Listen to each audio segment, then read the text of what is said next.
कहाँ कहवा से आवेला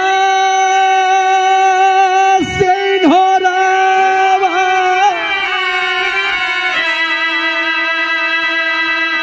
मास्टर साहब कि कहवा से आवेला सिंहोरा सिंहोरावा भरल से नूरा हो।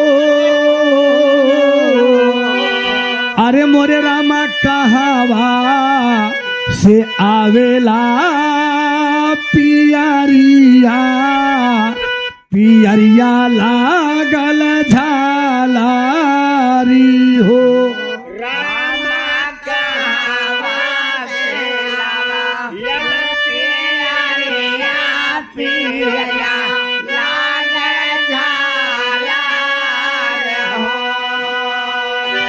मगर हम कहिला क्या रे मचिया बैठ भीमा बाई। अरे मेघा से अरज करे मेघा से अरज करे हो। अरे मेघा बरसा जानी जमी के तू बुनिया ई बाबा हमर भीगी जई हई हो।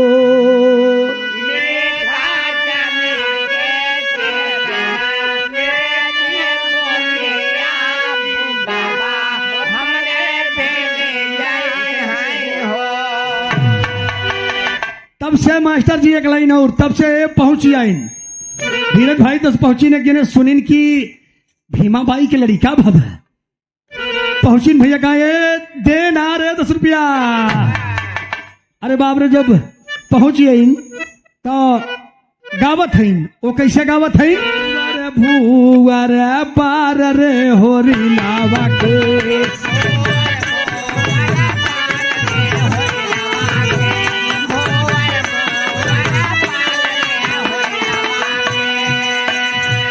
होरीला के मम्मी महलो की रानी।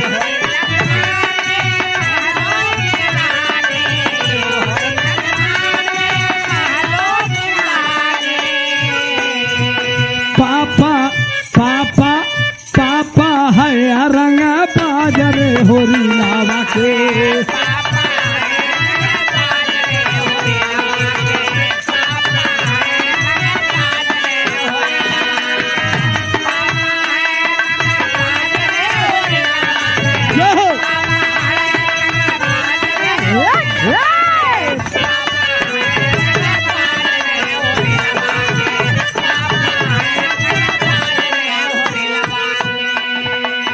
होरीला के मम्मी महलो की रानी पापा हुए रंगबाज रे होरीलवा के देना रे 10 रुपया।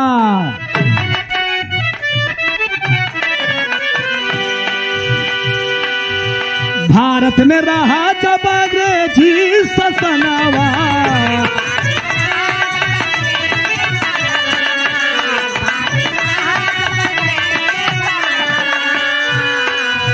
भारत में रहा अंग्रेजी जब शासन।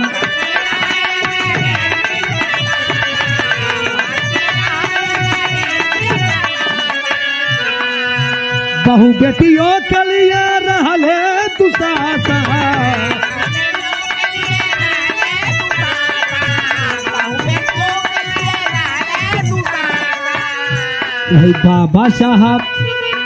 बाबा साहब कैले संविधानवा हो। बाबा साहब रचले संविधानवा हो। अरे जहनवा गुनवा गाए सागरे।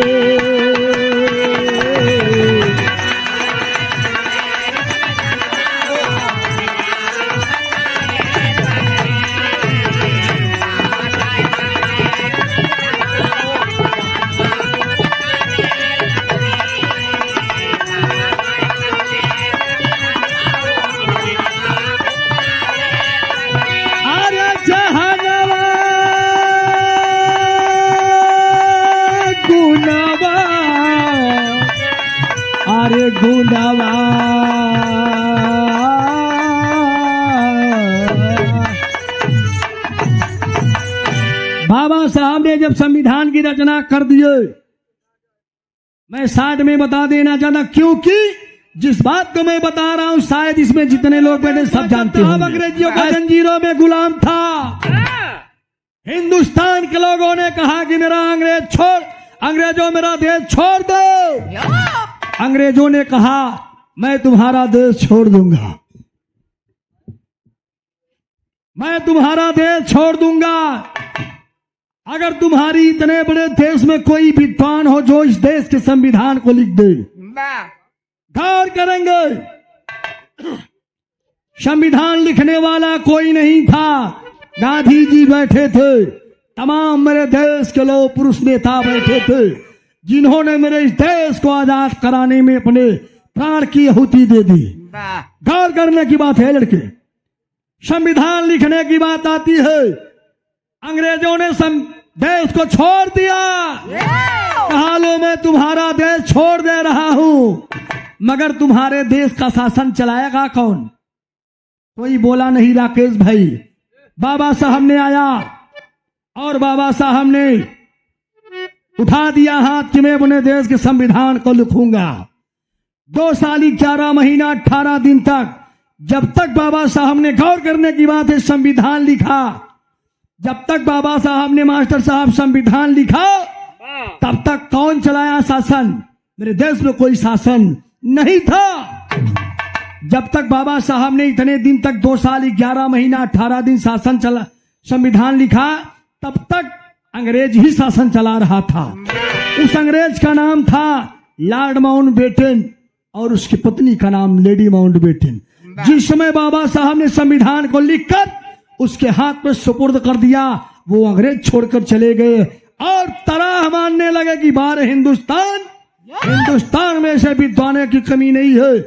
आज गीता हो, ग्रंथ हो, रामायण हो, पुराण हो, मैं मंच की माध्यम से कहना चाहता हूं, जीवन की शिक्षा की बात अगर आती है तो किसी स्कूल में किसी विषय में रामायण और पुराण को नहीं लिया जाता, मगर बाबा साहब के ग्रंथ को, बाबा साहब के इतिहास को IAS से लेकर PCS तक परीक्षा में पूछा जाता है। बाबा साहब ने वो काम किया है। बाबा साहब ने 3 बात बोला था। क्या बोला था? एकता बनाकर अगर रहोगे, संघर्ष करो, अगर ये तीनों चीज बनाकर रखोगे आप जीवन में और शिक्षित रहो, कभी जीवन में असफल नहीं होंगे। हम आप जानते हैं, मगर कर आज भी मास्टर साहब कर नहीं रही हैं। ये मेरा दावा है, कर नहीं रहे हैं। अभी बाबा साहब की प्रतिमा पे माला चढ़ा दिए, उसके बाद कोई 1 साल यहाँ माला चढ़ाने नहीं आएगा। मैं अपने गाना को यहीं से विराम देता हूं, समय का अभाव है।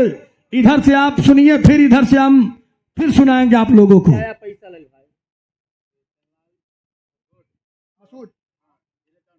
और ये जौनपुर की धरती से आप बाबूजी बेचन लाल मसोट की धरती से 51 रुपया आशीर्वाद की कामना है।